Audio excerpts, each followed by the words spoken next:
Jeff Koinange, and this is Jeff Koinange live at the Villa Rosa Kempinski. And if it's Wednesday, you know it's all about Politics 101.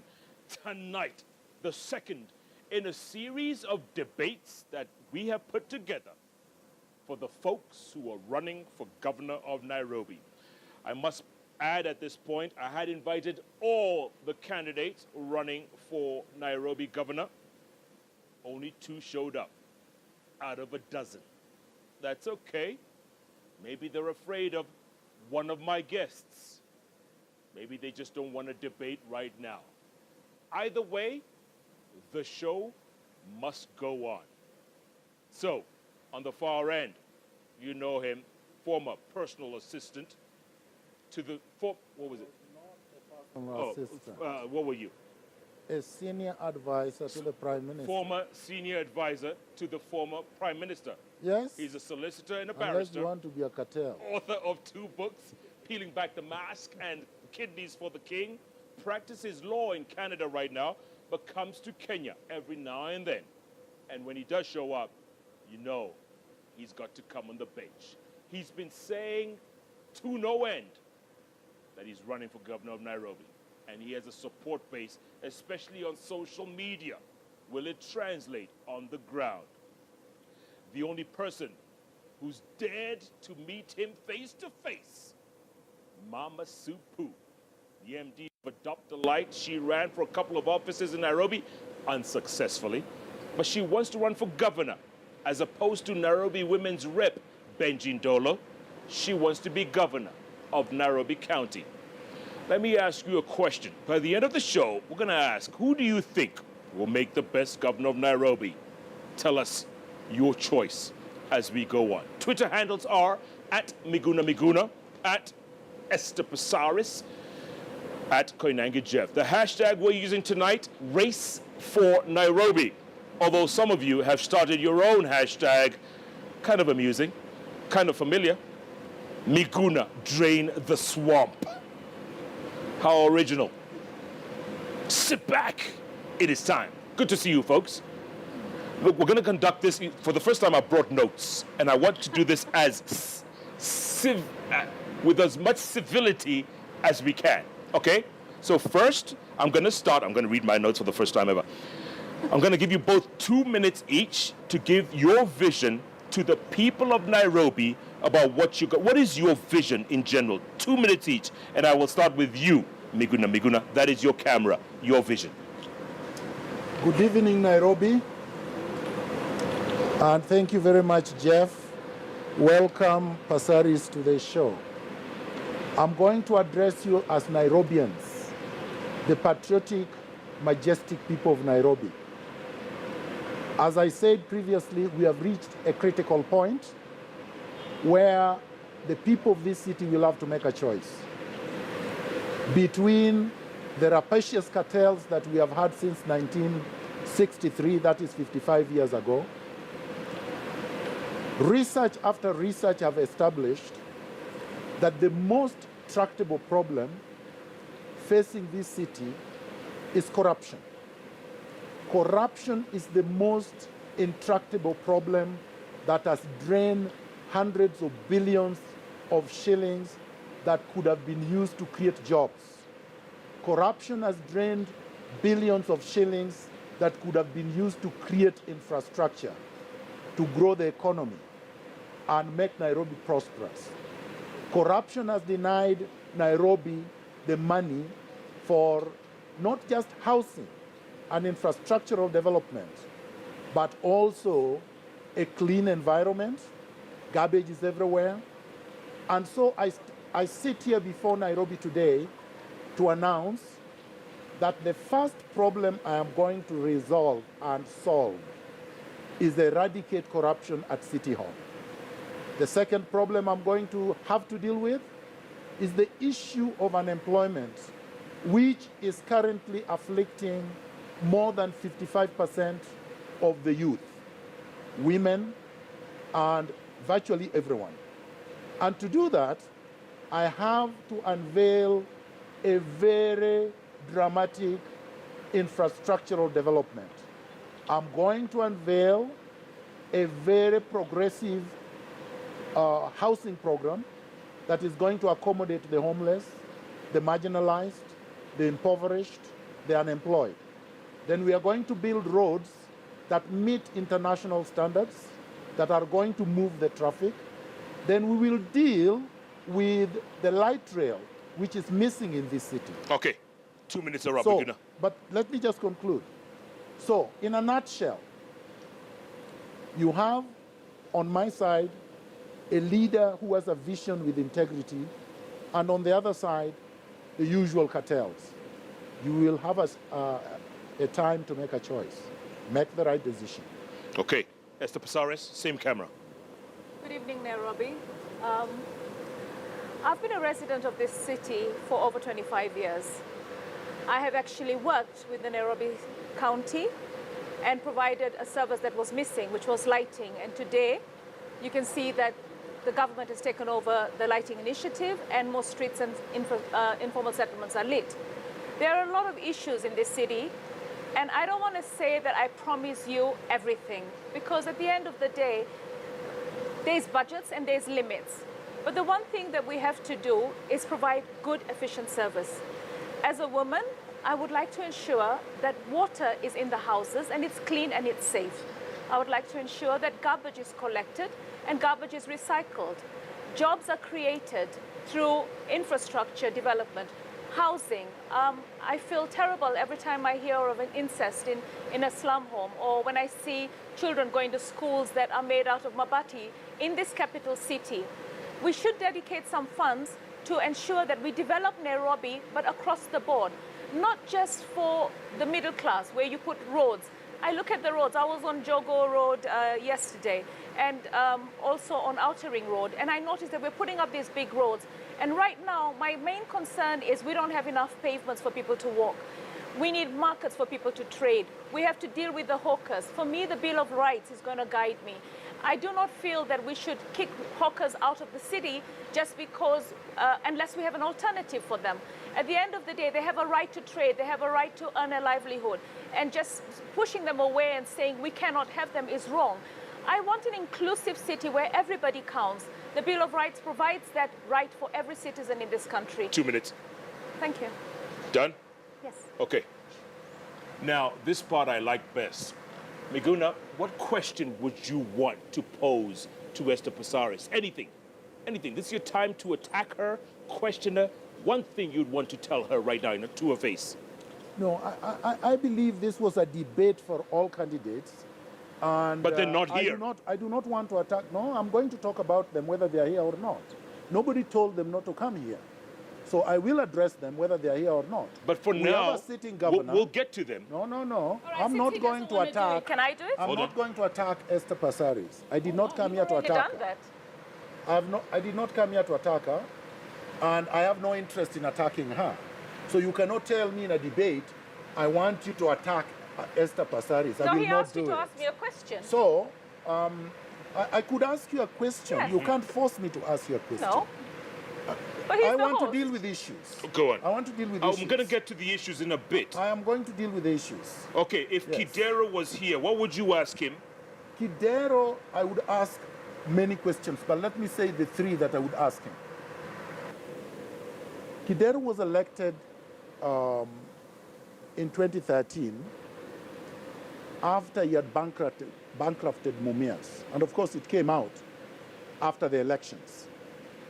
And he has spent 4 years doing absolutely nothing, but stealing money, public money, left, right, and center with these cartels.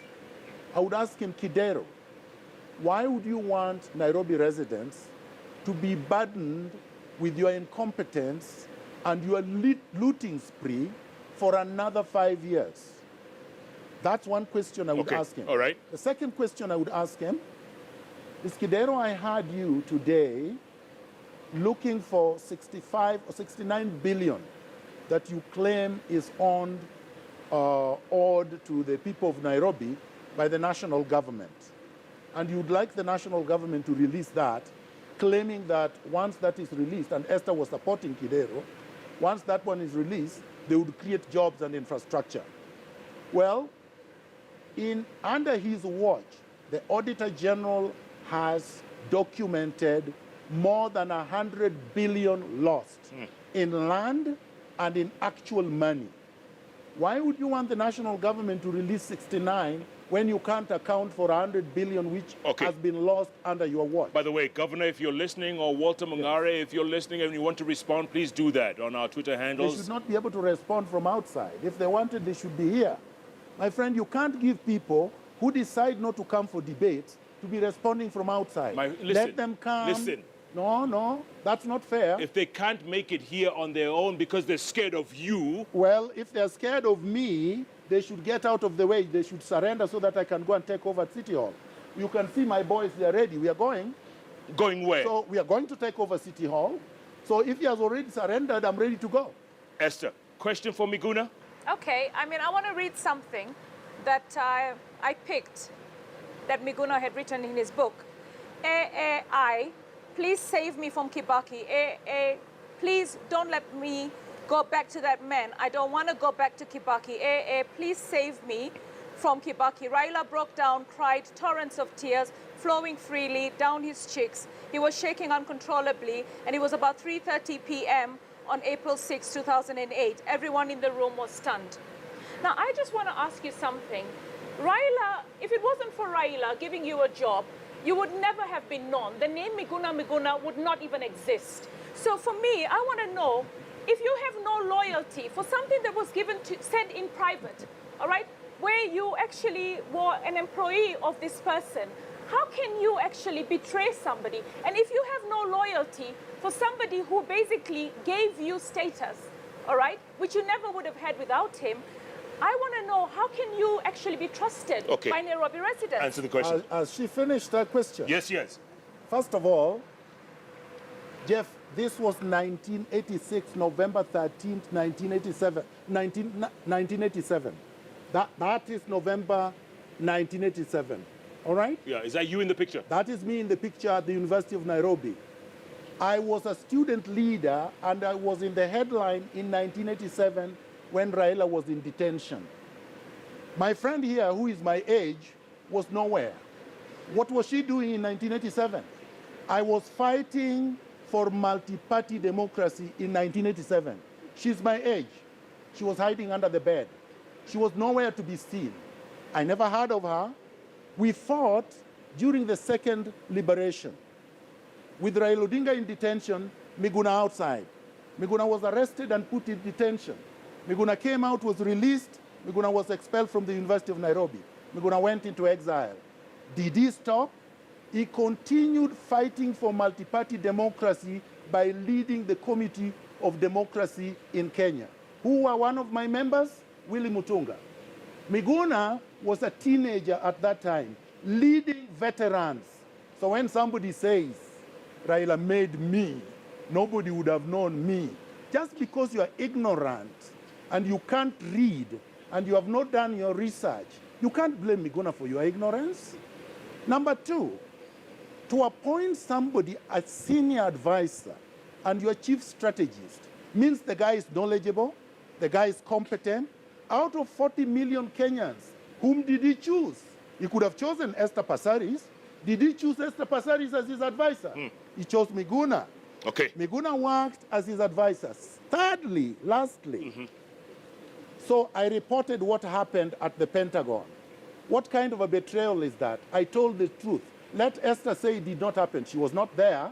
She can't speak about things she did not know. She emerged from nowhere that is she Mama Supu. She's selling beauty. She thinks beauty gives you credibility and integrity to go for leadership. Esther Passaris is nothing but a flower girl. Esther, I'm going to give you 1 minute to respond real quick. Yeah. He says you're a flower girl. Let me tell you something. I lit Nairobi. On his website, I'm told he says he's going to be the light of Nairobi. As far as I'm concerned, Nairobi is already lit. The guy is absolutely ignorant. He comes here and he thinks he can bash everybody. By the way, have you received an email from my lawyer? Have you received an email from my lawyer? Why don't you ask your lawyer? Okay, here is the letter. Why don't you? Here is the letter served. I'm suing him for defamation. For what? For what? Because he calls me cartels. You know, Yes, you're a cartel. I just hope he has enough Esther, money. you're a cartel. You brought it. I just hope he has enough money to pay everybody that will sue him. Are you suing Or he me? has good Are you enough suing furniture Meguna? that we can auction him. Are you suing yes, him? Definitely. For what? What did he say? Because let me tell you something. He put an advert on the Twitter handle saying that we are all cartels. The thieves, he's going to deal with the thieves, he's going to deal with the drug dealers. I mean, you don't need to stand out by bashing people. If you have a vision for Nairobi, speak about it. Why do you need to step on everybody else? I mean, at the end of the day, you're in this city, and the governor of this city is Kidero.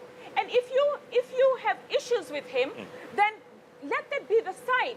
Focus on the issues. I mean, let me tell you something. Is that a question? Hold on. I thought this was a excuse me. session for Let me questions. tell you. No, she's making a statement. No, is that a question? She's making a statement. I don't have a question for you. You said. And I hope you take this because it's served. No. Yes, it I is don't served. know. I don't care about that. You should. Because you lose all your cases. So what if Let me you tell sue you me? something. You can sue me 10 times. It doesn't matter. This is a But man- can I respond? Yes. Let me respond. Esther Passaris, He knows me so well. on the 26th of October, 2005, Oh, wow. you were named in Parliament as having obtained a contract to adopt a light and procedurally. Esther Passaris, because you asked for it, so you are very corrupt. In fact, your files, I've done research on you, your files in City Hall stink to the high heavens. Number two, you asked for it. You know what? Let me It's fantastic. It's fantastic. You He's just talk. building Let my me case. respond. He's building my case. Let me respond, Esther Passaris, Continue. because you asked for it on live TV. I need it. I need it. Yes, you need Yes, it, exactly. and you will get Continue. it. Continue you will get defaming it. me. You will get it, Esther defaming me. Passaris. Esther Passaris on the 27th of December, How do you know all these dates? 2007, because I was there with her, at the Pentagon House, in the impending days when Raila's victory was almost certain, you announced to the gathering that after Raila is inaugurated, you will take 30 days sex holiday in Seychelles. Sex A holiday. woman Sex holiday. who has absolutely no integrity, a socialite bimbo whose only claim to fame is because she is looking for billionaire sponsors. Yesterday it was Mwangi of Equity.